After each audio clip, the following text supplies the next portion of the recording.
Everyone, I'm J. Junuel Tihilig from Group 3 and we're going to tackle about Chapter 4, which is Components of Special and Inclusive Education. In this topic, we have set of objectives. Number 1 is enumerate the processes involved in child find through the peripheral process. Number 2 is to identify the assessment tools, methods, and principles in working with children with additional needs. Third is identify the different placement within a continuum. Number 4 is compare accommodations and curriculum modifications. And lastly, identify ways how to involve parents as part of homeschool collaboration. So these are the set of objectives that we are expected to achieve after discussing all of our topics. Let's proceed to our first topic, which is child find through a peripheral process. So we all know that in a classroom, not all students are equal. Na mga students who are fast learners and there are students that are academically challenged who are struggling with their um, studies. So because of this, there is a process what we call peripheral processes, which is a prevented approach intended to address struggling students, academic or behavioral challenges in a classroom. Mao ni sila ang mga ang kaniya process is intended to help those students nga who need extra support sa ilang studies para or students who need interventions para ma-meet ilang mga specific needs.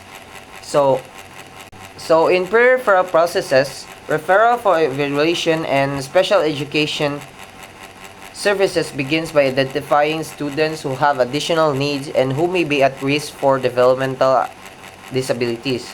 School guidance counselors, early childhood teachers, primary school teachers, and community-based daycare workers are often the first to notice such development delay in children, and also parents themselves notice the delays and seek consultation with pediatricians and other specialists. So, ang first thing daw nga buhaton pag-abutan ng kaning peripheral processes for evaluation and special education services kay is identifying the students who are kanang mga naglisod o kanang mga nagneed og attention. And ang first kasagaran sa maka notice ani are school teachers, specifically early childhood teachers, primary school teachers, and mga guidance counselors and mga community-based daycare workers. And ang ikaduha nga maka-notice ani of course ang ilang family or mga parents kay sila man jud uban-uban sa ilang balay. And dapat kani mga students kay matagaan day extra extra attention and support og tagaan og interventions designed para ma-meet ilang mga specific needs sa ilang mga struggles. In peripheral process, if a child noted to have significant difficulties in relation to expected competencies and developmental milestones may be referred by parents and teachers for observation and assessment. So, mo na yung gingon po ganina, no? Na kaning mga students, kay kung makita kita mga signs nga naglisod sila or nga dili po nila ma-meet ang mga expected competencies and development milestones nila kay kanang dapat ma-refer din sila sa mga parents and teachers for observation and assessment. So in peripheral process, there are professionals known as peripheral team, which is comprised of special education teachers, counselors, administrators, and psychologists nga nag-collaborate to determine sa mga reasons sa mga reasons nga no naglison ni mga bata. So kani si Taylor di ay provided assessment model para maka-help og identify sa kanang delays o difficulties through kanang observations and use of norm and criterion reference test. So, very young students who are at risk or suspected to have additional needs may also be identified through community-based screening. Child development and social workers also use development screening tools such as kanang early childhood care and development, which refers to the full range of health, nutrition, early education, and social services programs that provide for basic holistic needs of young children from birth to age 6 to promote their optimum growth and development. So, in pre-referral processes, there is what we call pre-referral intervention, which is the use of pre-referral strategies that are designed to provide immediate instructional and or behavior management support to a child. For example, ano nila is, sa kanilang mga strategies is observation of the child's behavior. So, of course, mo ni pagkaunang bahatan sa pre-referral process to observe or identify sa kanang mga difficulties sa bata. It includes interaction actions with parents, teachers, and peers. Second is interview of parents and teachers to gather more information about the child. Review of the school records and analysis of the child's academic output through error analysis, portfolio assessment, criterion reference tests, kanang mga AP tests or and curriculum-based assessment. So, depending on the information gathered, corresponding changes can be made to manage the child's needs such as modification of classroom environment, such as kanang sitting arrangement, group change, teachers proximity in class. So, kung asa siya gibutang proximity, kung asa siya gibutang or unsa siya galayon sa teacher, and instructional support and relevant classroom and behavior management. There are 6 steps for kuan pre-referrals processes. They're actually di lang jud sa makaro diri sa PPT, but there are actually kanang 6 steps of pre-referral processes. So the first stage in the pre-referral process is initial concern. It begins when someone, a teacher, parent, or member of school staff starts to have concerns about students' academic or behavioral performance. This concern may be expressed informally or formally.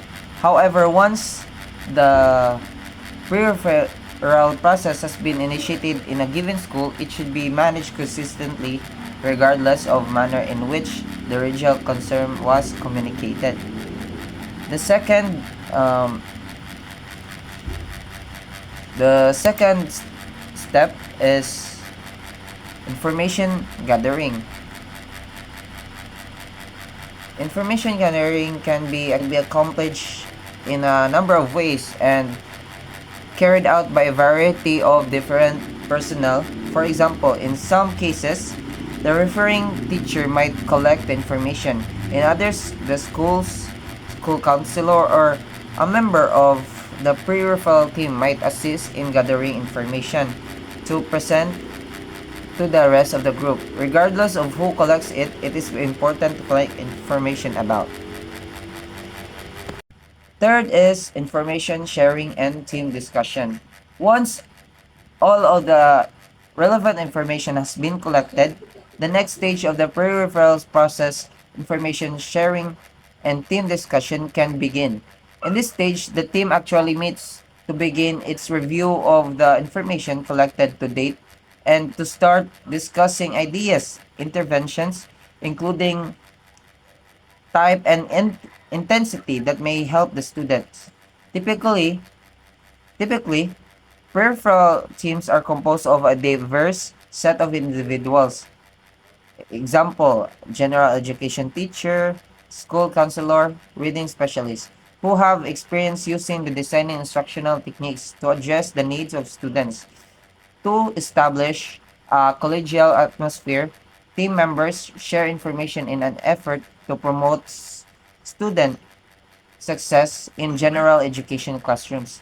The number of people on the team varies depending on the needs of the students being referred. However, each person on the team should have a contributing role. The fourth step is discussion of possible strategies.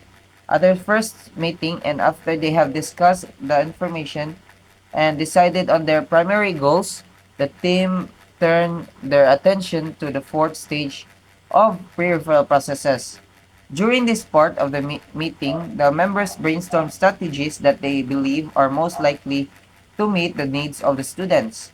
One or more strategies may be selected for each area of concern. For example, if the pre-referral team is meeting to discuss a concern about a student's difficulty in remaining seated during classwork, they may generate ideas about how to implement self-regulation strategies. So, the next step is stage 5, which is implementation and monitoring of strategies. During the implementation and monitoring strategy stage, the plan is implemented and the student's progress is monitored. Implementation and monitoring are often the responsibility of classroom teacher. Through others on the team may serve as support. Data is collected during this stage and will be used to help the team determine the effectiveness of the intervention. Many teachers have found that one relative fast, easy, and effective means of monitoring academic progress is through the use of curriculum-based management, CBM. For monitoring student behavior, the teacher can use checklists or a behavior recording sheet. And lastly, stage 6, which is evaluation and decision making. During the final stage, evaluation and decision making, the peripheral team were convinced to review the collected data to determine whether the student has made progress. If yes, the team decides whether the teacher needs to continue the intervention. If no, the team determines whether the strategy should be continued or modified, whether a new strategy should be tried, or whatever the student should be referred for special education.